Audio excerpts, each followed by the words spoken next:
नमस्कार। News nation के इस डिजिटल प्लेटफॉर्म में आपका स्वागत है। मैं हूं आपके साथ पयोधी शशि। यूँ तो हम बात हर रोज़ इस पर करते हैं कि आपसे जुड़ा हुआ कोई मुद्दा हो या आपकी सेहत क्यों ना हो या फिर आपकी मेंटल हेल्थ क्यों ना हो या फिर आपके बच्चे से जुड़ा मुद्दा क्यों ना हो या फिर आपके परिवार से आपके रिश्ते से जुड़ा मुद्दा क्यों ना हो। लेकिन आज जो मैं बात कर रही हूँ वो एक खबर पर है, लेकिन वो खबर हमारे समाज से जुड़ी है, हमसे और आपसे जुड़ी है, उन सारी बातों से जुड़ी है जिस पर हमेशा हम गौर करने की बात करते हैं। क्योंकि राजा रघुवंशी हत्याकांड मामला इस वक्त पूरे देश में चर्चा का विषय बना हुआ है। जब राजा और सोनम लापता हुए थे, उस दिन से लेकर जब तक सोनम नहीं मिली थी तब तक कई तरह के सवाल मन में आ रहे थे। क्योंकि राजा की जब लाश मिलती है उसके बाद सबके सबसे बड़ा सवाल ये होता है कि सोनम कहाँ है। तो सोनम को ढूंढने के लिए पुलिस टीम, शिलोंग पुलिस ने लगातार अपनी टीमें बनाई हुई थी, दबिश दे रहे थे। लेकिन यहाँ पर परिवार, इवन जो सास हैं सोनम की, वो इतनी ज़्यादा चिंता में थी, उन्होंने ये कहा कि कुछ भी करो, हमारी बहू को ढूंढ के लेकर आओ। बेटा तो चला ही गया है, हमारी बहू को ढूंढ के लेकर आओ। तो आप सोचिए कि परिवार वालों को तो बिल्कुल इल्म ही नहीं था ना कि ये कितनी बड़ी साजिश हो सकती है, कितना कुछ इसके पीछे हो सकता है। आप वो माँ जो सोनम से अपने बेटे के कत्ल के कुछ मिनट पहले तक फ़ोन पर बात कर कर ये पूछ रही हैं कि तुमने कुछ खाया या नहीं खाया, और सोनम एक अच्छा नाटक करते हुए, एक बेहतरीन एक्टिंग करते हुए उनसे बता रही है कि उसका तो उपवास है, उसने पानी भी नहीं पिया है, चढ़ाई बहुत ज़्यादा ऊंची है जहाँ पर वो लोग जा रहे हैं, जब रुकेंगे तो कुछ पिएंगे। और वहाँ पर जो रिएक्शन आ रहा है दूसरी तरफ से सास का, वो ये है कि अरे तुम इतनी परेशान हो जाओगी, तुम्हें कुछ पी लेना चाहिए था, तुम नींबू पानी पी लेती। तो आप सोचिए कितना बड़ा कंसर्न है। और जब शुरुआत में ये जानकारी निकल कर आई कि सोनम ने हत्या करवाई है, तो सबसे पहला जो रिएक्शन सास का था वो ये कि नहीं, हमारी बहू ऐसा नहीं कर सकती। रिश्तों को तोड़ देने वाले, रिश्तों का कत्ल कर देने वाली ये एक और ऐसी घटना है जिसने समाज में कई ऐसे सवाल खड़े कर दिए, जिसके बाद लोगों का शायद आपसी संबंधों से, आपसी रिश्तों से, आपसी प्यार से भरोसा उठ जाएगा। एक रिश्ता जो पति पत्नी बनने के बाद संपन्न होता है, एक रिश्ता जो शादी के बाद संपन्न होता है, उस रिश्ते को कैसे शर्मसार किया गया, वो हमने इस पूरे मामले में देखा है। इसमें पहले अपडेट क्या है वो आपको बता दूं। अपडेट ये है कि जो शिलोंग पुलिस है वो पांचों आरोपियों को लेकर शिलोंग पहुंची है। उन्हें कोर्ट में पेश किया जाएगा और 6 से 7 दिन की न्यायिक हिरासत की मांग कोर्ट से की जाएगी। और जब ये कस्टडी उन्हें मिल जाएगी उसके बाद फिर उन्हें उस जगह ले जाया जाएगा जहां पर राजा रघुवंशी की लाश मिली थी, उनका शव मिला था, उसे रिक्रिएट किया जाएगा। जानकारी ये भी मिली है कि वो कुल्हाड़ी बरामद कर ली है जिसे 340 रुपए में खरीदा गया था। उसी कुल्हाड़ी से पहला वार किया गया था राजा पर। हालांकि जो राज कुशवाहा है वो इंदौर में ही था, आप जानते होंगे पूरी कहानी क्या है।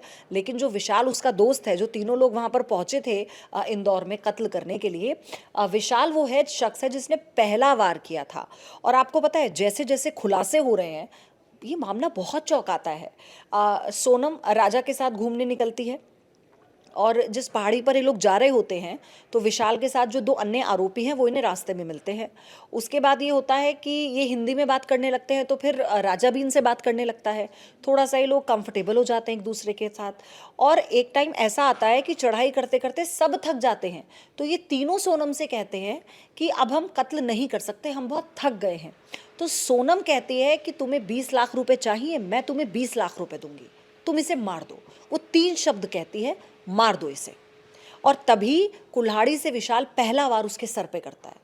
और क्योंकि वार इतना तेज होता है कि वो इतना बेसुध हो जाता है कि वो समझ ही नहीं पाता कि ये क्या हुआ। वो ये नहीं समझ पाता कि उसके कत्ल की पूरी साजिश उसकी पत्नी सोनम ने रची है। उसके बाद उसे मार दिया जाता है और वहीं पर राजा के पर्स से सोनम 15,000 रुपए कैश निकालकर उन लोगों को देती है। तो आप सोचिए कि सोनम कितनी डेस्परेट थी इस कत्ल के लिए। सोनम को एक बार नहीं लगा, ये प्लानिंग उसने सोची समझी साजिश के तहत की है। हालांकि ये सूत्रों के हवाले से सारी जानकारी है, जो पुलिस इनपुट कह रहे हैं। अभी ऑफिशियल पूरी जो थ्योरी है, इस मर्डर मिस्ट्री क्या है, पूरी जो थ्योरी है, इसके लिए हमें थोड़ा इंतज़ार करना होगा। क्योंकि जब तक ये साफ नहीं हो जाता कि जो बैंक ट्रांजैक्शन की बात आ रही है वो क्या है, फिलहाल ये पुलिस सूत्र बता रहे हैं, शिलोंग पुलिस बता रही है, गाजीपुर पुलिस ने जो पूछताछ की है वो बताया जा रहा है।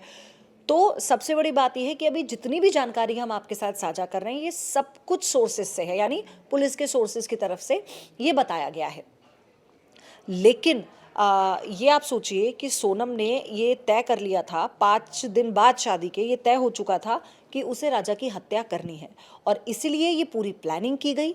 इसीलिए उसने शिलोंग को चुना क्योंकि वहाँ पर कोई जानने वाला नहीं होगा, वहाँ पर प्राकृतिक सौंदर्य है, वहाँ पर पहाड़ियाँ हैं। उसे था कि अगर कत्ल भी कर दिया जाएगा तो कोई सवाल नहीं उठाएगा, कोई ये देखेगा नहीं कि कत्ल करवा दिया गया है। और बहुत ही शातिराना तरीके से आप सोचिए, वो इंदौर जाती है, वो अपनी नींद भी पूरी करती है। फिर ये भी जानकारी मिली है कि राजा कुशवाहा के घर वो ठहरती है, फिर वो इंदौर से गाजीपुर आती है ट्रेन से, फिर वो अपना हुलिया ऐसा बनाकर एक ढाबे पर जाकर कहती है कि मेरे गहने लूटने की कोशिश, लूट कर ले गए और मेरे पति को मार दिया। जब गाजीपुर में सोनम की बरामदगी होती है और वो ये थ्योरी देती है कि उससे लूटपाट हुई और उसके पति को मार दिया गया, वहीं से पुलिस को सोनम पर शक हो जाता है क्योंकि इतनी हल्की थ्योरी है। आप इतने दिन से कहाँ थे? और आज के जहाँ पर सबके पास मोबाइल है, आज के समय में, आज के परिप्रेक्ष्य में, क्या आपको कोई थाना ही नहीं मिला तब से शिलोंग से लेकर गाजीपुर तक आप पहुंची हो? आपने कहीं जाने की कोशिश नहीं की, आपने किसी से संपर्क करने की कोशिश नहीं की इतने दिन तक। अगर आपको कोई मोबाइल नहीं मिल रहा था तो आप कहीं पुलिस के पास चले जाते, आप थाने चली जाती। तो इसलिए ये सारे ऐसे सवाल हैं जो संदेह पैदा करते हैं। लेकिन come to the point is कि हम क्योंकि रोज़ बात करते हैं ऐसे मुद्दों पर जो टिपिकल न्यूज़ नहीं होती। मेरा मोटिव होता है कि न्यूज़ आपको हम लगातार देते रहते हैं, कुछ आपके बारे में बात की जाए। कोई ऐसी स्टडीज़ आती हैं तो मैं आप तक पहुंचाती हूँ, महिलाओं को लेकर, पुरुषों को लेकर, रिश्तों को लेकर, बच्चों को लेकर या फिर सेहत को लेकर। तो लेकिन ये एक बहुत बड़ा मसला है। आप देखिए ना, चाहे अब कोई भी, अभी कितने ऐसे मामले सामने आए हैं जहाँ पर रिश्तों को तार तार कर दिया गया। आप एक माँ के नज़रिए से सोचेंगे तो उसका तो बेटा चला गया ना भाई। अगर तुम्हें, मान लो तुम्हें शादी नहीं करनी थी, तुमने अपने पिता के दबाव में की, तो तुम्हें हत्या करने की क्या ज़रूरत थी? विरोध कर सकते थे। तो ये कोई समाधान नहीं है। और ये जो चलन बढ़ता जा रहा है, इसके पीछे एक बहुत बड़ी वजह पता है क्या है? मैं एक मेरे साइकेट्रिस्ट मित्र हैं, बहुत वरिष्ठ डॉक्टर हैं, अगर हो सका तो उनके साथ आप उनके साथ चर्चा करूंगी मैं अपने ऐसे सेशन में। उनसे जब मेरी बात हो रही थी तो उन्होंने मुझे इस बात के बारे में बताया कि आप कितने इम्पेशेंट हो जाते हैं। आज का तो दौर है, सहनशीलता ख़त्म हो गई है। अलग तरह का प्रेशर है, लाइफस्टाइल को लेकर प्रेशर है, मेंटेनेंस को लेकर प्रेशर है। वो जो रिश्तों में निभाने के लिए जो सहनशीलता चाहिए होती थी, वो ख़त्म हो गई है। कि लोग अब एक बार नहीं सोचते कि आप कत्ल जैसी कोई साजिश रचने जा रहे हैं या आप खुद अपने हाथों से किसी का कत्ल करने जा रहे हैं, किसी को मारने जा रहे हैं, तो मन में एक सेकंड थॉट तो आता है। और वो भी तब जिसका कोई क्रिमिनल बैकग्राउंड ही नहीं है। आप सोचिए ना, समझिए इस बात को कि एक क्रिमिनल जो कि प्रोफेशनल क्रिमिनल है ना, वो सबको मारता है, उसे क्रिमिनल कह दिया जाता है, उसके लिए एक शब्द बना हुआ है क्रिमिनल। ये क्रिमिनल प्रवृत्ति का है, इसलिए इसके लिए बड़ा आसान है। आप सोचिए, आम लोग, हम जैसे लोग, सोनम एक आम लड़की ही तो रही होगी। सोनम की दोस्त से जब हमारे चैनल ने बात की तो उसने कहा कि सोनम ऐसा कुछ कर ही नहीं सकती, वो तो बहुत पूजा पाठ वाली लड़की है, वो अपने पिता का इतना साथ देती है बिजनेस में, उसने अपने पिता के बिजनेस को इतना आगे बढ़ाया है, वो अपने काम में इतना बिजी रहती है। तो अब आप सोचिए कि अगर ऐसे एक आम लड़की के मन में इतनी प्लानिंग आ सकती है, इस तरह की प्लानिंग आ सकती है, तो फिर ये समाज और ये सोच कहाँ जा रही है? इसके पीछे क्या कारण है? ये आकलन हमें भी करना होगा, हमें जानना होगा, हमें फ्रीडम देनी होगी कि अपनी बातों को साझा कर सके अपने घर में लोग, फिर चाहे वो कोई भी हो। ऐसा नहीं है कि माता पिता अगर घर में बड़े हैं तो वो साझा नहीं कर सकते। उनके अपने उम्र के अपने चैलेंज हैं, उन्हें भी अपने बच्चों का समय चाहिए। सब लोग आपस में बात करें, बात करने से समाधान निकलता है, चीज़ें सामने आती हैं, एक दूसरे को बेहतर तरीके से समझा जा सकता है। बहरहाल ये एक पहलू है, लेकिन सोनम ने जो किया है वो सिद्ध हो जाता है तो इसकी माफ़ी नहीं हो सकती, किसी भी तरह से इसे जायज़ नहीं ठहराया जा सकता। अपना विचार आप कमेंट बॉक्स में ज़रूर बताइएगा। Thank you so much. जहाँ भक्ति है हर शब्द में, कथाओं में छुपे हैं दिव्य रहस्य और ज्योतिष देता है जीवन को दिशा। धर्म से जुड़ी हर बातों को जानने के लिए हमारे चैनल स्तुति को सब्सक्राइब करें। चैनल पर जाने के लिए इस लिंक पर क्लिक करें।